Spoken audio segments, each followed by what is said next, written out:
지상에 참된 교회라는 것은? 춤장아들 김현철 형제의 개종 이야기. 여느 때와 같이 직장에서 점심 식사를 마친 후 주일을 산책을 하고 있었다. 그러던 중 검은색 네임택을 한 외국인 선교사 두 분이 나에게 걸어왔다.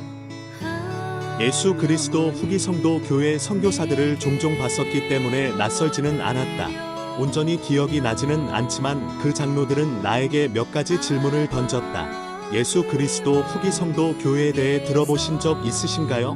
몰몬경의 존재를 아세요? 나는 질문들에 나는 잘 모른다고 대답했다. 선교사는 나에게 다시 되물었다. 알고 싶은 마음이 있으세요? 그 질문에 나는 예 라고 대답했다. 당시 나는 종교에 대해 호기심을 가지고 있었고 개신교를 다니고 있었지만 충분히 만족하지 못했다. 그래서 다른 종교 예배에 여러 번 참석하기도 했다. 그렇게 그 두 청년과 얘기를 나누었고 다음 일정으로 인해 금방 헤어지게 되었다.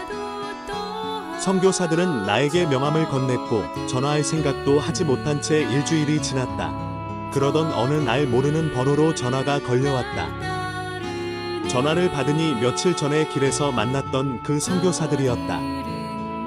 선교사들은 그날에 잠깐 만나자고 얘기했고 이 계기를 통해 계속 만남을 이어나갔다. 그들과 잠깐 만난 것이 자연스레 일주일에 한 번씩 만나는 정기적인 토론이 되었다. 한날은 토론을 하던 중에 죽은 자를 위한 침례에 대한 이야기를 들을 수 있었다. 그전에는 건성건성 들었던 토론이 죽은 자를 위한 침례를 전한 점으로 이 복음에 진지하게 접근하고 싶다는 마음이 생겼다. 그전에 다녔던 개신교에서는 복음을 듣지 못하는 사람들은 지옥에 간다라고 주장했고 나는 예수님이 태어나기 전에 사람들과 예수님 태어난 이후에 예수님을 만나지 못했거나 그 복음을 듣지 못했던 사람들은 어떻게 될지 궁금했다. 개신교 목사들과 지도자들에게 물어봐도 답은 항상 비슷했다. 어쨌든 복음을 듣지 못했기 때문에 지옥에 간다. 글쎄 나는 모르겠지만 하나님이 아마 아실 거예요. 나는 대답밖에 듣지 못했고 내가 가지고 있던 의문은 여전히 풀리지 않았다. 이와 관련된 질문들을 선교사들에게 물어봤을 때 자세한 답변을 들을 수 있었고 어쩌면 이 교회는 내 질문에 대한 답이 있을지도 모르겠다는 생각이 들었다. 고민 끝에 나는 교회를 더 알아보기 위해 직접 가보기로 결심했다. 당시 우리 집에서 가장 가까운 교회는 서울남 선교부 소속인 강동 와드였는데 직장 점심시간에 만났던 그 선교사들은 서울 선교부 소속이었다. 그렇기 때문에 그 장로들은 강동 와드 선교사에게 대신 연락해 현대 백화점 앞에서 나를 만날 수 있는 기회를 만들어 주었다. 지금부터 23년 전인데도 처음 교회에 갔던 그날이 선명히 기억이 난다. 나는 성찬식에서 아주 강한 느낌을 받을 수 있었다. 당시에는 그것이 어떤 느낌인지 잘 알지 못했지만 내가 느꼈던 것은 성신이라고 확신한다. 그리고 동시에 이 지상에 참된 교회가 있다면 이런 모습이지 않을까? 나는 생각이 들었다. 그렇게 성찬식에서 영을 느낀 이후로 침례와 더불어 이 교회에 다니고 싶다는 소망이 생겼다. 하지만 아직 한 문제가 남았다. 바로 아내에게 이 사실을 말해야 된다는 것이다. 아내에게 이 교회에서 침례를 받고 싶다고 말하자 아내는 바로 반대를 했다. 당시에 내 아내는 나와 같은 개신교를 다녔기에 갑작스러운 내 결정은 아내를 놀라게 했다. 그래서 침례식을 잠시 미룰 수밖에 없었다. 아내는 내가 침례를 안 받기를 원했지만 시간이 지나도 내 의견을 굽히지 않는 것을 본 아내는 결국 마지못해 내가 침례를 받는 것을 허락해 주었다. 그렇게 11월 22일에 침례를 받았고 그때 찍은 침례식 사진은 내게 너무나 소중한 사진이 되었다. 그리고 시간이 흘러 내 아내에게도 마음이 열리는 계기가 있었다. 어느 날 직장에서 미국으로 파견 나가는 기회가 생겨서 가족이랑 함께 캘리포니아로 갔다.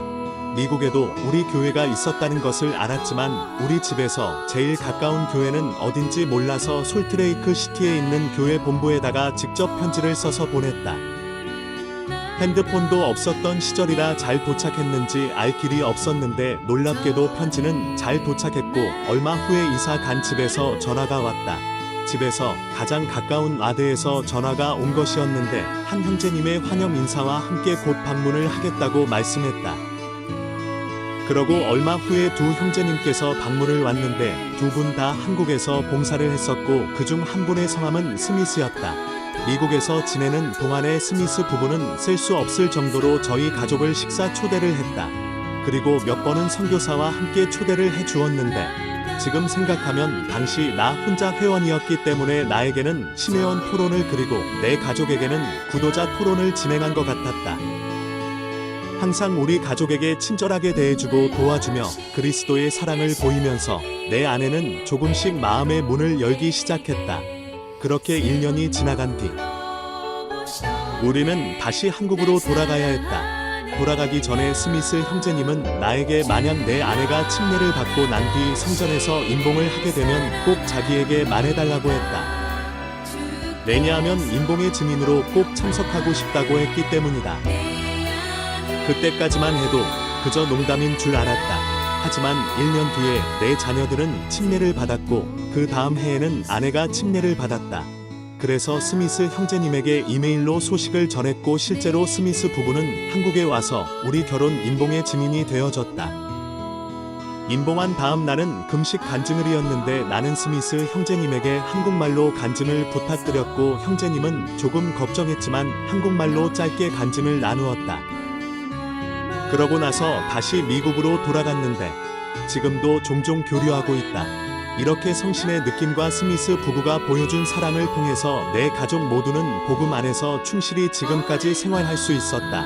교회는 불완전한 사람들이 다니기에 우리가 교회 안에서 상처와 실망을 받을 수 있지만 복음은 실망시키지 않고 주님은 완벽하기 때문에 끝까지 교회에 남을 수 있는 힘을 준다. 나는 하나님 아버지와 예수 그리스도는 살아계시다는 것을 알고 있다. 또한 성신이 있다는 사실을 알고 있다. 이 모든 것을 우리 주 예수 그리스도의 이름으로 간증드립니다. 아멘.